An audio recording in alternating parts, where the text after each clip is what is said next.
If you've ever considered getting yourself a set of private plates but were put off for any reason, or simply don't know where to start, stay tuned.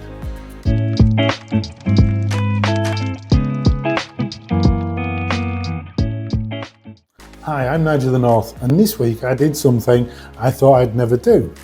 I bought myself a private registration number for my car.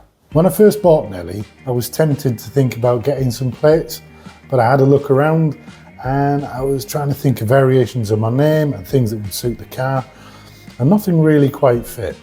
Just wasn't sure where to go with it. I just never pulled the trigger, and here's why. Firstly, I wasn't really comfortable with the private plate thing. I'm not a big show-off, and I'm quite modest about things, believe it or not, and it just didn't really sit right with me. Over the years when I was in the motor trade, I've obviously fitted private plates for loads and loads of my customers, and they were very comfortable with it. It just never really resonated with me. But even my old mum's got a set of plates on her car, and the combination of letters on that really means something to her. So it made me think maybe it's something I could do. In truth, I just never felt I was really the sort of person to have a set of private plates. Secondly, the whole process just seemed to be an awful lot more complicated than it used to be. And I think that was probably because although I'd transferred a lot of plates, I'd never actually bought any. And when I looked online, there's so many people selling these number plates that it just became a bit confusing. I also didn't know whether I could trust the online sellers, and so just one thing and another, I didn't end up doing it. The online availability and the range of suppliers was dazzling, and it just got more and more complicated as I tried to find a plate that would suit me. And finally, I just couldn't find inspiration. I got a very common set of initials, and most of the ones were very expensive, and I couldn't find anything that was related to Bentley.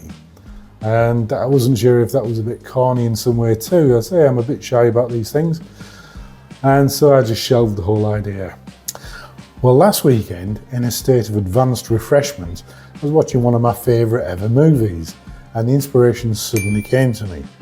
So quick as a flash, I got my phone out, I did a little search, and sure enough, the exact number plate I wanted existed, and it was available, and it wasn't all that expensive, much to my surprise. And so I went through and I looked at the different places, and they were ranging from prices about 400, 500 quid for this plate, including the transfer.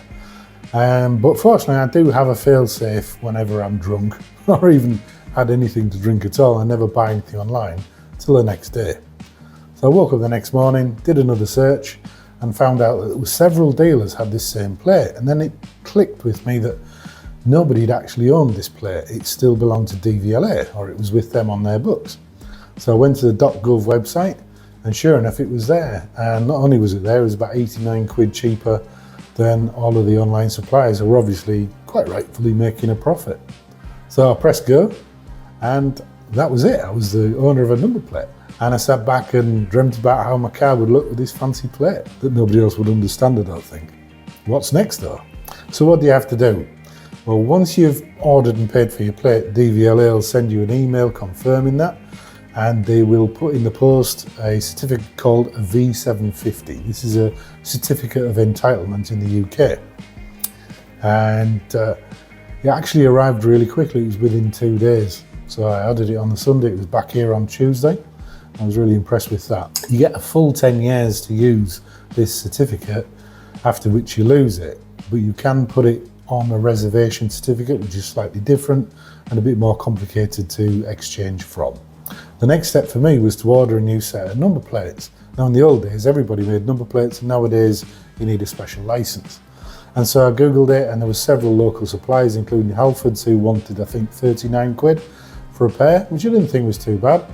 But I kept looking, like I usually do, and I found that the motor trade suppliers who supply parts for all the local garages actually did them for about 21 quid a set, including the GB logo in case we ever get out of the country. To assign the plates, you've got to visit a web address that's on the back of the entitlement certificate.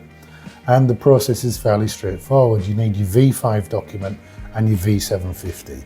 And they both have references numbers on them, and there's little diagrams to show you exactly where you'll find these numbers. You input the information, and lo and behold, your car can now use this new registration number.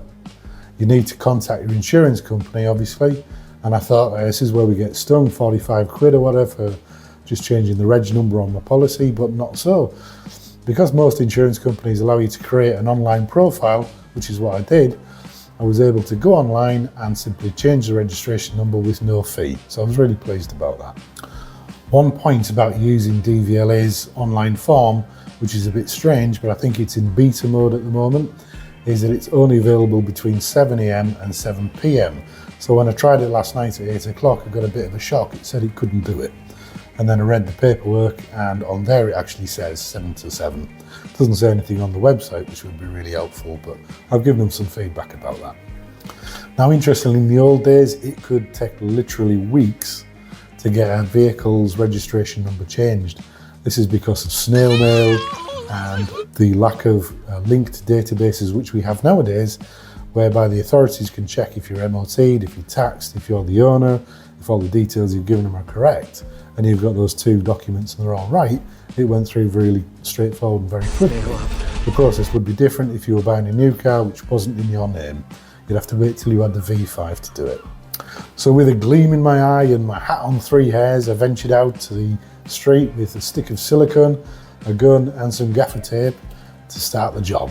Now, unless your plates have been screwed into place, removing them is pretty straightforward. They will be stuck on with a double-sided foam back tape, and the trick is to get your fingernails under one end and carefully, gently pry it away so that it loses traction on that first set of tape. Once you've done that, you've got a bit more plate to play with and a bit more leverage, and you'll be able to carefully pry the rest of the plate off. Once this is removed, you'll see the old tape on both the back of the plate and on the bumper itself.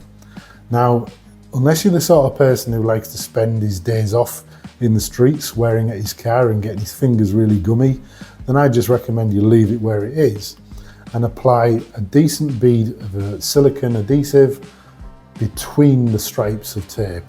And the reason for that is that if you put it on the tape itself, it might actually force the plate too far off the bumper and it'll look ugly and it'll attract a lot of dirt.